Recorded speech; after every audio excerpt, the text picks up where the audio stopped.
Guys, for today's video, meron akong gustong i-share sa inyo na ni-review ko ulit na loan app. Online lending app siya. Before, medyo hindi ganun kagandahan ang tingin ko sa kanya.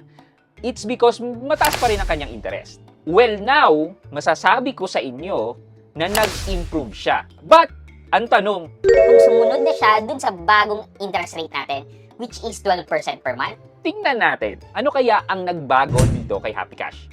Well, kung gusto nyo malaman yan at kung maaasahan na ba si Happy Cash ngayon, pag-usapan natin yan. CPAC and let's discuss coming right up.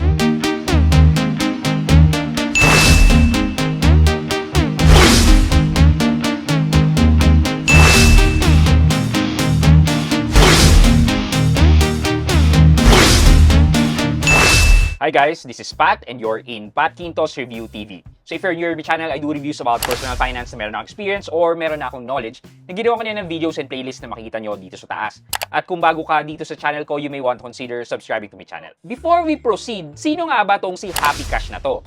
Well, si Happy Cash ay being financed by Yinshan Lending Incorporated. And checking the SEC app, well, ito naman po siya na makikita po natin na registered po siya at with secondary license. So yes, in terms of documentary requirements, legit naman po siya. However, how about the ino-offer nilang interest? Well, ito po yung sabi nila sa app. Credit limit amounts to 2,000 to 25,000 pesos. Loan term niya daw ay 91 days to 180 days. But I don't know, baka hindi. Ang processing fee ay zero processing fee. Then, maximum annual percentage is 180%. Which I think nasa ganitong range naman or baka mas mataas ng konti or posible din na sumusunod na sila dun sa SEC na guidelines. But i-check po natin yan maya-maya. If you want to know how to apply using Happy Cash, meron na po akong nagawang video dyan, which is eto po. I-check nyo na lang po para mas mabilis po yung video natin ngayon. So, I'm not sure kung napanood nyo yung previous review ko with Happy Cash, wherein medyo mataas po ang kanyang interest rate. Nasa more than 180% ang kanyang interest rate. So, check po natin previously kung magkano ba yung in-offer sa akin and then, how much yung interest na binigay sa akin. Walang pagbabago. Ito po kung titingnan po natin, hindi natin po matatanggap, merong payment fee na 20 pesos. So, 480 pesos na lang yung matatanggap natin. Tapos, ang ibabalik natin dito, 575. So, kung ika-calculate po natin to, 575 minus 480 kung magkano yung nakuha natin. So, that's 95 pesos. I-divide po natin to by 480. That's 19.79% per month. So, kung i-divide po natin to by 30 days, nasa 0.6597 or 0.66% per day. Kung i-multiply po natin to by 1 year para makuha po natin yung APR, that's 2.4. Nakita niyo po yan, ang APR na offer po sa akin, nasa 240%. Malayong malayo sa ceiling ni SEC na 15% per month or 180% per annum. Even though dito sa about page nila sa kanilang Google Play Store, ang nakalagay ay 180%, well, sobrang laki pa rin ang binigay nilang interest sa akin. Given 500 pesos lang pinapautang nila sa akin, so pasok na pasok to sa 10,000 pesos and dun sa tenure na 4 months to pay, para masabi na ang ceiling dapat ay 180% or 15% per annum. So, ngayon, masasabi ko po sa inyo na nag-iba siya. Hindi ko alam kung ano yung other reason, but maybe because dito sa bagong kautusan nga ni SEC to lower down the interest. So now, silipin natin ng offer sa akin ni Happy Cash. Nung nilagin ko ulit yung Happy Cash ko, nawala yung credit line ko. Tapos, nung clinic kong borrow, para siya nag-submit ulit and maybe nag-calculate ulit kung magkano ang ibibigay niya sa aking credit line. Now, after that, nakatanggap ako ng message from Happy Cash na na-approve ulit ang aking credit line with them. Now, from 500 pesos to 2,500 pesos. So, yun na yung unang change. Medyo tinaasan na ni Happy Cash yung offer sa akin. And ito na yung pangalawa na sa tingin ko magugustuhan nyo and for sure, effective din to sa karamihan, which is their interest. So, given that offer sa akin, click po natin tong borrow. Ayan, makita nyo po, 2,500. 1 month to pay po yung term. Same thing as before din naman po.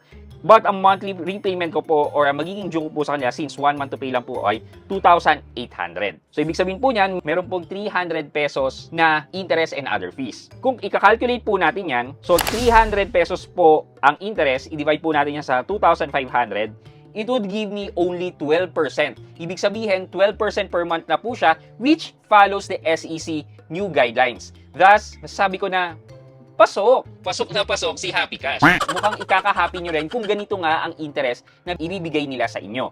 Okay, so kung 12% yan, i-multiply natin yan sa 12 para makuha natin yung APR, which give us around 144% per annum. Versus kanina nasa 240% per annum, ito po sobrang laki po ng improvement in terms of interest. So ngayon, masasabi ko po na, yeah, pwede na natin ilinya si Happy Cash with the likes of One Hand, Mabilis Cash, Tala, etc. Kasi makikita po natin dito na nagbago na po ang kanilang interest to follow what the government is set for them. Thus, kung tatanungin niyo ako kung anong online lending app ang mga marirecommend ko, well, masasabi ko na si Happy Cash ay kasama na nila One Hand, Mabilis Cash at Tala. However, hindi naman ibig sabihin na flying colors na din ang servisyo nila dahil nagbaba lang ang interest nila. Siyempre, silipin din muna natin kung ano ba ang recent feedback ng mga customer ni Happy Cash. Okay, sa Google Play Store, meron po silang 4.7 stars at 144,000 na nag-rate po sa kanila. So, kung sisilipin po natin yan, silipin po natin yung most recent. Ayan.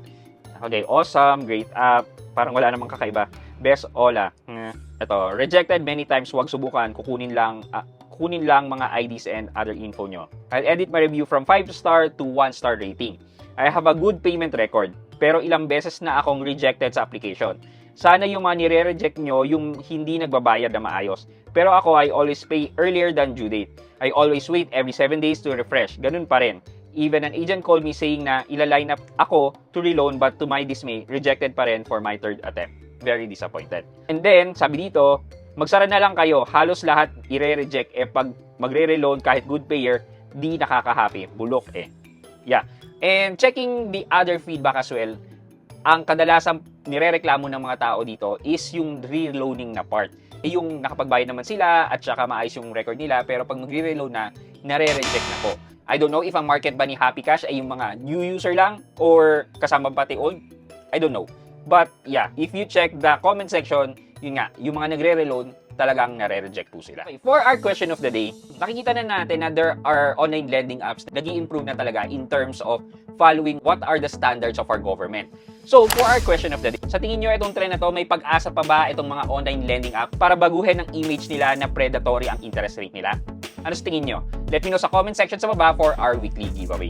Yun lamang po for today's video, but before we end this video, mag-shoutout po muna tayo at shoutout kay Ano Sayo Noy at Ano Sayo Noy. Sabi po niya, Sir Pat, gawa po kayo ng video about Cebuana personal loan. Thank you po and God bless. Yeah, sige po, i-line up po natin. Tingnan po natin kung ano ang ino-offer ni Cebuana personal loan. Kay Ano Sayo Noy, shoutout po sa inyo. And thank you so much po for suggesting topics for our videos. Maraming salamat po. I hope you like this video. Leave a thumbs up. And if not, wala nang problema dyan. But continue to support me by subscribing to my channel by clicking the subscribe button and also the bell button sa tabing subscribe para makareceive ka ng latest notification sa lahat ng upload ko. Again guys, this is Pat Quinto and you're in Pat Quinto's Review TV. Bye-bye!